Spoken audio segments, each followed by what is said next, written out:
Lisa Zetes-Zanata, and I'm the Executive Director for the Thompson Caribou Rural Programs and Hospitals. I'm Barbara Roden, and I am the Mayor of the Village of Ashcroft. Good afternoon. I'm Jackie Tegart, and I'm the MLA for Fraser, Nicola. What is the area that the hospital is supposed to serve? How does that compare to other areas in the interior health mandate? So Ashcroft, while the hospital is in the community, we also have Clinton, Cache Creek. We have a number of areas around that the Ashcroft Hospital is responsible for serving. That's not different than many smaller community hospitals where there's a local base in the hospital service or the community health services, and it serves a larger catchment area. Potentially, I've heard the number about 9,000 people, and that's up and down pretty much the Highway 97, Highway 1 corridor, and then a little bit to the east and to the west. So we do know that there are people from, for example, the Cherry Creek area and Wallachine who come into Ashcroft to access the health site here. Well, I look at a very sort of high level around healthcare, and we know that the Ashcroft Health Site services not only Ashcroft Cache Creek area, but the area surrounding, south to Spences Bridge. We also have the Highway 1 corridor that it serves, and north to Clinton. So quite a large area, population probably quite sparse, but not to say that it's not a critical health site in the region. Is Lillooet Emergency open 24 hours? If so, what makes the situation in Lillooet different from Ashcroft? Additionally, in comparison, what does Lytton Health Services situation look like? As I said, I work at a fairly high level, so I know that the Lillooet area, when we talk about healthcare, is very different than talking about it in the Ashcroft area. Lillooet seems to have the ability to keep doctors, and they're very, very fortunate around that. Lillooet is that little bit more isolated, off the beaten track, that much further away from Kamloops, and so it is a significant health site for the Lillooet, Goldbridge, Braylorne area, and as a result, they have had consistent doctors and staffing, and have been able to even run some surgeries and have a consistent ER. So Lillooet is a little bit different because of their location. The Lytton area has also been very fortunate to have a consistent doctor in the area whose family seems to very much enjoy the Lytton area. And so I think that consistency of staff is so critically important. Ashcroft has seen doctors come and go over the last 10 to 15 years, and it's that lack of consistency that we're struggling with. For the Lillooet question, yes, Lillooet Emergency Department is open 24/7.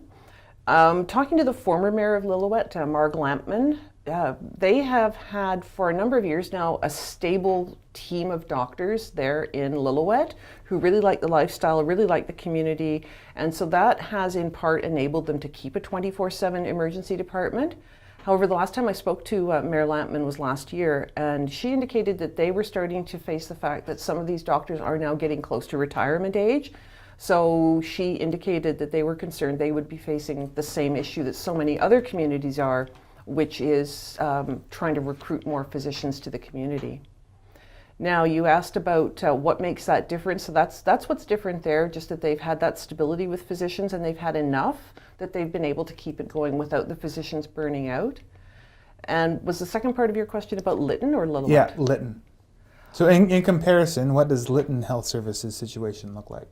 They have a health center there, St. Bartholomew's Health Center. I don't know the hours for that. I believe it is staffed by locums who come into the community on a rotating basis. Oh. So Lytton is open 24 hours, and the reason why we're able to open 24 hours is because we have a larger base of physicians to be able to offer services from. So, and the number of services and type of services are greater in that community, and it also serves a wider geographic region for the population. So there are a number of communities that are greater than what we serve here, and the population itself is greater. When did Ashcroft become a limited services hospital? What were the reasons for the change? In 2014, we were down to one physician here in Ashcroft, and so it simply was not sustainable to keep the emergency department going. Obviously, we used to have a 24/7 emergency department here for quite a long time. So I think 2014 was really the low point, and since then we have been fortunate in recruiting physicians here under the Practice Ready Assessment Program. They sign a 3-year return of service contract, which means once they come to Ashcroft, they're here for 3 years. At the end of that time, they're free to leave and go elsewhere. And so what's happened is we've been able to keep 2 or 3 doctors here at a time, but then they rotate. So we get another one and then one leaves. At the moment we're up to 3 physicians, and there is a 4th who is currently in the Practice Ready Assessment Program who is earmarked to come to Ashcroft if they're successful, and that would be in the spring of 2020. So in 2015, we had problems recruiting physicians to the community. At one point, we were down to 1 and then no physicians living here. So at that time, we had to look, because in order to run a healthcare service, you need the physicians and nurses both. And so what we did was we moved to a model where we had the primary care physicians located here, and we were also able then to have the emergency open on the weekend. The goal of that was to have 7 days a week an area in this community where people could receive service. So while the physicians were working on a Monday through Friday basis, we had either the physicians themselves or the locums come in to the hospital on the weekend to be able to provide service so that people had somewhere to go in community every day. Well, I'm not sure how you define a limited service hospital. I certainly had my children at the Ashcroft Hospital, and I've been in health meetings where people actually say the day that we can deliver babies in Ashcroft Hospital is the day when we have a hospital back. Often, you know, when we talk about services to the area, I'm not sure that it's realistic to think that we could have surgery back at the Ashcroft Hospital or even deliver babies. But certainly in an emergency situation, I think that it's critical that people have confidence that they can go to the site and get the assistance that they need to ensure that whatever is happening, they have the ability to know that the expertise is there and that it's available to them.